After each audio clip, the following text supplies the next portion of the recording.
Sisi wenyewe kuja kwetu hapa lazima ufuate tunayoyataka ndio tukuingize kwenye mradi. Bosi wako nyumbani kwake lazima ufuate yale anayoyataka ndio atakuacha ukae nyumbani kwake na akulipe mshahara. So tuanzie hapo. Uko tayari kufuata yale ambayo watu wanayataka, sio unayoyataka wewe? Nipo tayari dada. Kama uko tayari, Akila anasema ni kwenda tu kupiga picha. Nenda kapige picha, lakini ukija hapa tuna simu za kupiga. Kwa wajumbe wako, umesema mjumbe wako anajua nyumba yako uliojenga Anapajua wewe uko barabarani. Ukija hapa tunafanya mawasiliano na hao watu kwanza ambao umewaweka kama wadhamini kwenye barua, si ndio? Basi baada ya hapo utaingia.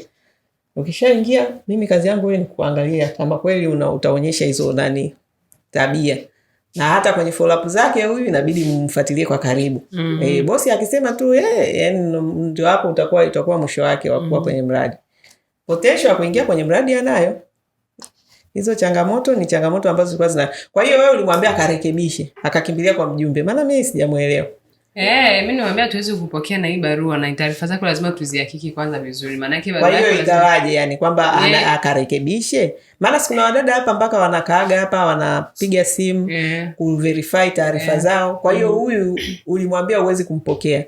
Kwa hiyo afanyeje? Arudi sijui ni Morogoro ni Geita au afanyeje? Arekebishe taarifa zake. Ukamwambia arekebishe. Sasa yeye badala ya kurekebisha anaingilia kwa mjumbe.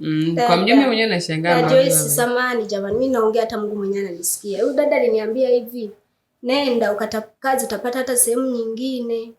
Kwa taarifa hizi, kwa taarifa ulizonazo unaweza kupata kazi hata sehemu nyingine. Passport kairekebishe. Mimi ningerudi passport ndio akawa anasema kwamba ina shida. Mimi ningeenda kupiga. Sasa hata passport yako, yani passport yako mbona inabidi iwe kwenye barua? Nilikwambia lazima ipigwe muhuri kama ambavyo ile imepigwa. Kwa hiyo hata kama ukipiga passport inabidi ipigwe muhuri na juu ya passport yako pawe na muhuri. Muhuri si uko pale chini kwenye barua. Lazima passport iwe juu ya picha, muhuri iwe juu ya passport picha. Sasa kwa maana nikakwambia maana yake wewe unatakiwa urudi kurekebisha taarifa zako, lakini kwa taarifa zako zile ulikuwa unang'ang'ania kwamba kazi mimi nipendi tu yoyote, nikakwambia hii kazi yoyote unaweza kupata sehemu nyingine lakini sio hapa. Sisi utaratibu wetu lazima passport size ibadilishwe na itagongwa muhuri juu ya passport picha yako. Haya, tupe experience ya wadada wengine ambao huwa wanakuwa labda barua zao hazina picha. Nishai kuona kuna wadada hapa wanakuja barua. Mnafanyaga vipi? Kama mtu anakuwa anaonyesha ushirikiano positive, kwa sababu wengine wanakuwa wanasema kabisa mimi naweza kufuatilia. Ni rahisi, hata sisi tunawasaidia, tunawapigia serikali za mitaa. Huyo mwenyekiti huko kwao akiwa hapa tu anapiga picha, anatuma, wanaiprint, anaituma kule kijijini kwao. Wanaiprint picha, wanaenda nayo serikali za mtaa. Inaandaliwa barua kama hiyo. Itafuata utaratibu wetu kama sisi tunavyotaka pale, inakuwa ni rahisi kwa sababu sisi tunaongea na serikali za mtaa moja kwa moja. Watampigia, watamwekea ule utaratibu wetu wote, atapigiwa muhuri juu ya passport picha chini ya barua na taarifa zingine zote zitawekwa. Alafu ile barua itakuwa scanned. Wanaituma kwa WhatsApp. Alafu ndio inaprintiwa, inakuwa sasa barua imekamilika. Kwa maana hicho ndio anachotakiwa kufanya. Hicho ndio anachotakiwa kufanya huyu. Kwa hiyo it's either Morogoro hapa kwa sababu ni karibu, kama anaona ni rahisi kwenda kufuatilia Morogoro aende, option ya kwanza, au aipigwe sasa simu. Ipigwe passport picha tu itumwe, alafu then ifuate utaratibu wetu barua upya, alafu tutumiwe. Ambayo hiyo ni rahisi zaidi kwa mtu ambaye ana mawasiliano mazuri na serikali yake ya mtaa. Ambao wadada wengi wamefanikiwa. Wengi wamefanikiwa kwa njia hiyo ya pili. Sisi tunapiga simu, wanaandaliwa barua, inatumwa tu kwa WhatsApp. Na yeye anaituma picha. Yeye anatuma kwanza picha, alafu picha inaprintiwa inaenda nayo. Ama kama unayo passport picha nyumbani ambayo ni ya karibuni, umeipiga hivi karibuni, mtu anaenda nayo serikali za mtaa. Alafu ile barua ikishakamilika inapigwa picha, wanaituma, alafu sisi tunaiprint colored. Inatokea barua kabisa ambayo inamuonyesha vizuri na taarifa zote zinakuwa ziko sawa. Sasa kwa nini kumueleza hivyo? Yaani alikuwa onyesha ushirikiano, binti alikuwa ni mbishi. Yaani ni mbishi, anabisha kila kitu. Ukimwambia barua yenyewe haijakamilika, hamna iko kila kitu kama nilivyoelekeza, hapana hatuwezi kupokea. Yaani alikuwa haonyeshi ushirikiano, kusema kwamba ni mtu ambaye ni mnyenyekevu, anataka kweli kazi na anataka kuelekezwa. Kwa sababu kuna wengine ambao tukiwaambia tu mtu anaamua kusema basi mimi niondoke, taratibu zenu ni ngumu. Mwingine anasema basi mimi nifanyaje, basi tunamuelekeza. Lakini yeye alimwambia kwamba kwa taarifa zako, kama kweli unataka kazi hiyo haraka bila kufanya mabadiliko, unaweza kupata kazi, lakini sio hapa. Ila kwetu sisi lazima ubadilishe barua na taarifa zako zinyooke, kwa sababu ana story ambazo hazijanyooka yani. Haya, umesikia point hiyo? Hiyo unyenyekevu unaweza ukakosa bahati au yani kwenye maisha tu jumla. Unaweza ukaenda wewe unataka, na hii ndio shida tena. Nawatolea mfano wa wadada wa kazi. Akishaajiriwa kwenye nyumba, anajua kabisa mtoaji hela huyu ni baba, si ndio? Yule mama atakoma tena, wewe ni mama wa nyumbani. Yani dada anamnyani, utafikiri mke mwenzie. Yani ndio hiyo kwamba wewe umekuja kwa sababu kunikuta Joyce Kiria, umemkuta Akila pale msaidizi wetu. Kwa hiyo ukaona msemesha tu, yani ukawa unaona kama anakupotezea muda.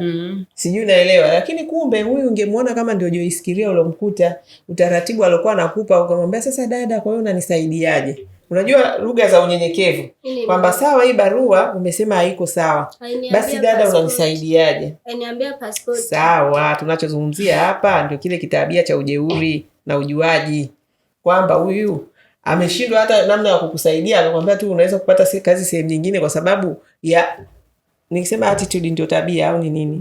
Yani zile wewe action zako, yani vile ulivyokuwa unaongea naye, yani hutaki kuonyesha nini? Anasema kuonyesha ushirikiano.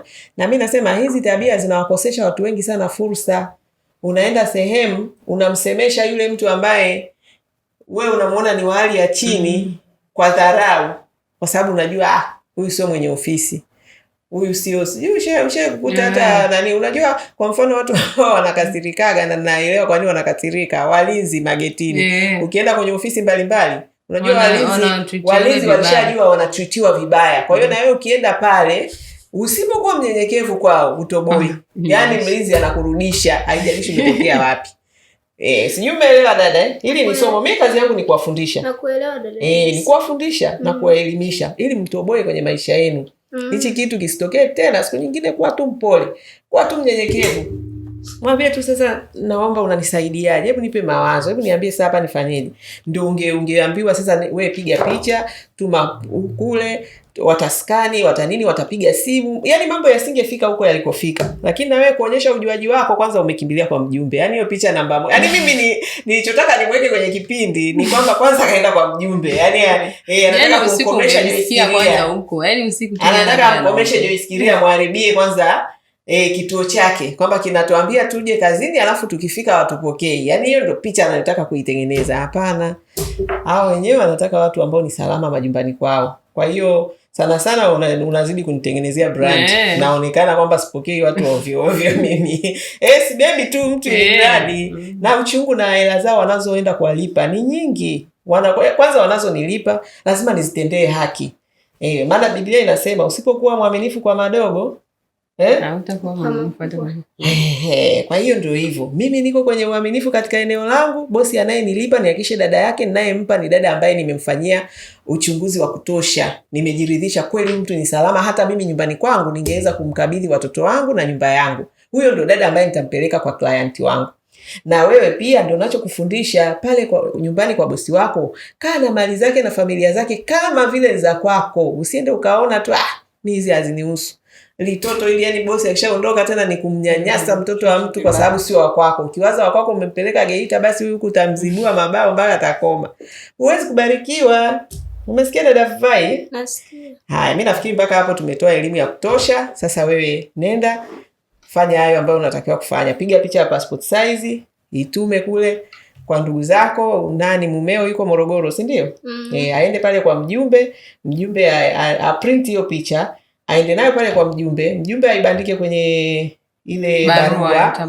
Umeona, agonge muhuri. Wanajua sisi wenyewe tunaongeaga nao kuambia muhuri gonga juu ya picha ili picha yako ikae vizuri, ili hao watu tunawahudumia wasomi. Mnajua mnafikiri wanaotoa hizo hela zote hizo kualipa mshahara ni watu wa ovyo ovyo. Lazima na sisi tuwape vitu vya kisomi. Akiangalia barua yako aone kweli hii ni barua. Yaani watuone tuko serious. Namba ya kutumia. Namba utasaidiwa hapa kituoni. Si mnatumiaga maana wanakuaga wana simu za WhatsApp walio wengi, na simu yake ndio nishaiona tayari.